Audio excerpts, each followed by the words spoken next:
እያንዳንዱ ኢትዮጵያ ያልሞተው የአርሲ ላይ የሚኖር ኦርቶዶክሳዊ ስላልሆነ ነው። አርሲ ላይ የምትኖር ከሆነ የ100 ዓመት ታሪክ ያለው ቤተክርስቲያን የተቃጠለው ከ100 ዓመት በላይ ይህ መንግስት ከመፈጠሩን የማያውቀው ትውልድ የገነባው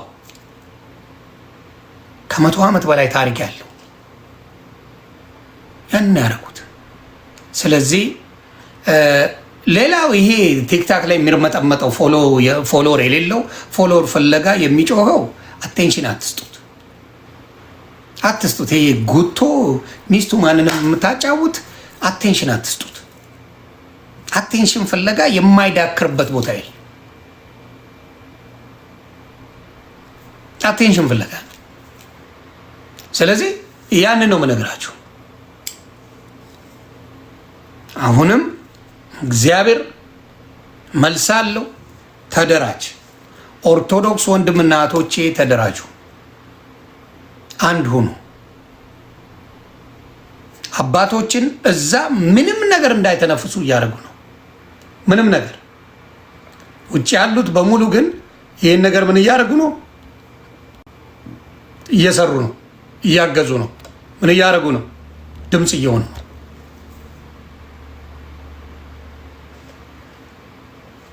ያ ማይልያ አደራ እኔም ለሚመለከተው አካል አድርሻለሁ። ለሚመለከተው አካል አድርሻለሁ። ማይል አየው አይደለ? አንተ ብዙ ጊዜ እሱ ቤት ትገባለህ።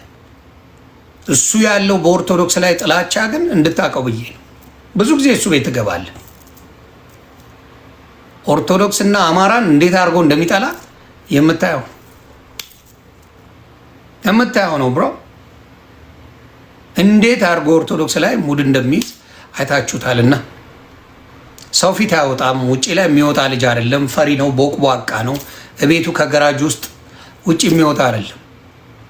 ግን በሞተ ሰው ላይ ቢያንስ ክርስቶስ ራሱ ይላል እንባውን አፈሰሰ ይላል።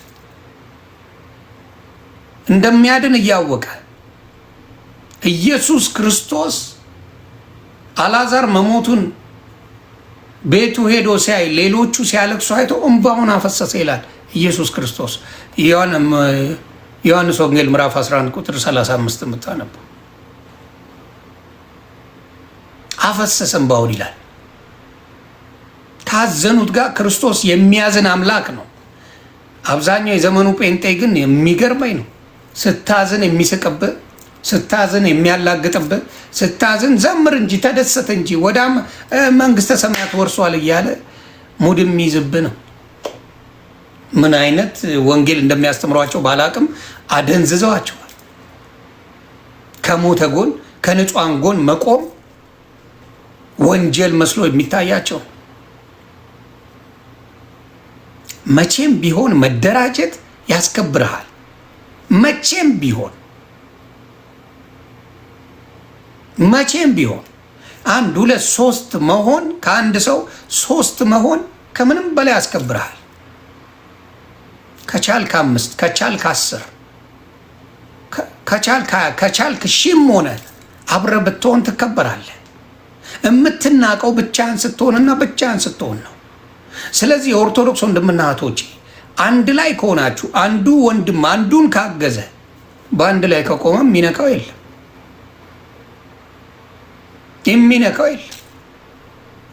ስለዚህ እባካችሁ ይሄ ኦርቶዶክስን እያደኑ ለ8 ዓመታት ያስፈጀ መንግስት አለ ኢትዮጵያ ውስጥ። ብልጽግና ይባላል። ለ8 ዓመት ኦርቶዶክስን ያስበላ ህዝቧን ያስጨፈጨፈ መንግስት ብልጽግና ይባላል። ምንም አይደለም የሚለኝ አንድ ሰው የለም። አንድ ሰው የሚለኝ የለም። እጅግ ያሳፍራል። እጅግ ያሳፍራል።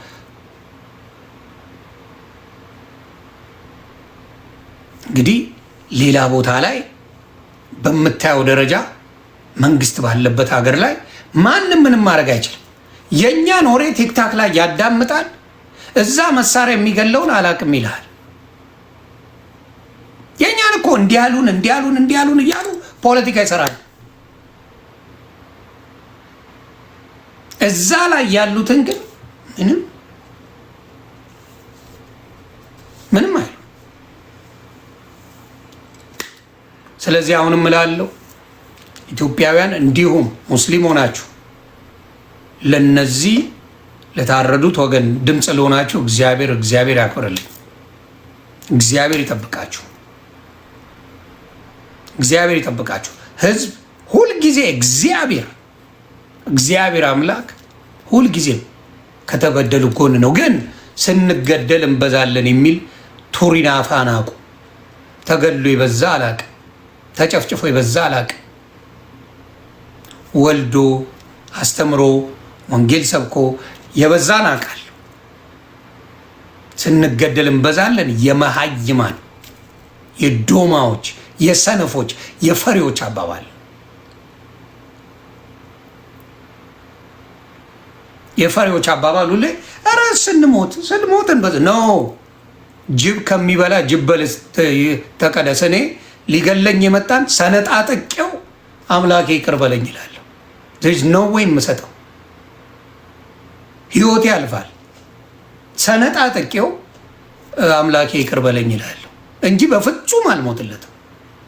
ለማንም በእንትን ተሰነጠቀ በእንትን ተተደተረ አልሰማ ሄደ እዛ የሚባል ነገር የለም። ፍትህን የምታገኘው ደግሞ ስትደራጅ፣ አንድ ስትሆን። ኦርቶዶክስ ቀልድሽን አቁሚ። ምዕመናኑ ጠንከር በል ምዕመናን አንድ ሁን። ወሬ ምን አንድነት ይኑረው። አሁን ሁኔታቸው በደንብ ተጋልጦባቸዋል። እቺን ነገር ለማፍረስ ኮንሰርት አዘጋጅተዋል። በደንብ ያውቃል መንግስት ይህን እንደሚያደርገው በደንብ ያውቃል። አርሲ ላይ መንግስት ነው የሚያስጨፈጭፍ። ይህን በደንብ ያውቃሉ። ለምን እዚህ ጋር ኮንሰርት ስላዘጋጁ ነገ ሲዘፍኑ ይረሱታል ብለው ይረሱታል። አዎ ነገ ዘፈን እናዘጋጅላቸዋለን፣ ይጨፍራሉ፣ ከዛ ይረሱታል። ኦርቶዶክስ የፈለገ በስጋ ደካማ ብትሆን በሃይማኖቱ የሚደራደር ኦርቶዶክሳዊ የለም። እመነኝ። ደካማ ሊሆን ይችላል፣ ዘፈን ምናምን ሊያዳምጥ ይችላል፣ በሃይማኖቱ ግን አይደራደርም። እየተገደልክ ኮንሰርት የሚባል ነገር የለም። ኮንሰርት ያዘጋጁትና እስቲ ሲዘፍኑ እናያለን። ከዛ በኋላ እኛ ሶሻል ሚዲያ ለህዝቡ አይደለ የሚዘፍኑት። ለአርሰናል ተደስተው ነው የሚዘፍኑለት አይደል? ኮንሰርት ያዘጋጁለት ለአርሰናል። ኢትዮጵያ ሮጣ ወርቅ ብታመጣ አይዘጋጅም ኮንሰርት። የኢትዮጵያ ልጆች ወርቅ ይዘው ሲመጡ አይዘጋጅም። ለማታቀው ለነጫጭባ ነጭ አምላኪ ግን ትሰግድለታለህ ወተህ። ይህንን ነው የምለው። እግዚአብሔር ከእናንተ ጋር ይሁን። እኔ አብዛኛው ፔጅ ላይ የምገባው እንደዚህ አይነት ጉዳይ ያለበት ላይ ገብቼ አባቶች ጋር አወራለሁ፣ ወንድሞች ጋር እንነጋገራለሁ። ብዙ ነገር በዚህ ጉዳይ ላይ እናወራለን ብዬ አስባለሁ። ሰላማችሁ ይብዛ። አይዞን፣ እግዚአብሔር አለ። ምን ስናደርግ አንድነታችንን ስንሞት እንበዛለን፣ አይሰራም። አንድ ስንሆን እንከበራለን። አንድ ስንሆን አንሞትም። እያንዳንዱ ኢትዮጵያ ያልሞተው የአርሲ ላይ የሚኖር ኦርቶዶክሳዊ ስላልሆነ ነው። አርሲ ላይ የምትኖር ከሆነ የ100 ዓመት ታሪክ ያለው ቤተክርስቲያን የተቃጠለው ከ100 ዓመት በላይ። ይህ መንግስት ከመፈጠሩን የማያውቀው ትውልድ የገነባው ከ100 ዓመት በላይ ታሪክ ያለው ያን ያደረጉት እና እግዚአብሔር ከእናንተ ጋር ይሁን። ዘመዴ አለ ላይ ዘመዴ ካለ ዘመዴ ጋር ግቡ። ዘመዴ ጋር ገብታችሁ አዳምጡ። አይዞን፣ እግዚአብሔር ከኛ ጋር ይሁን።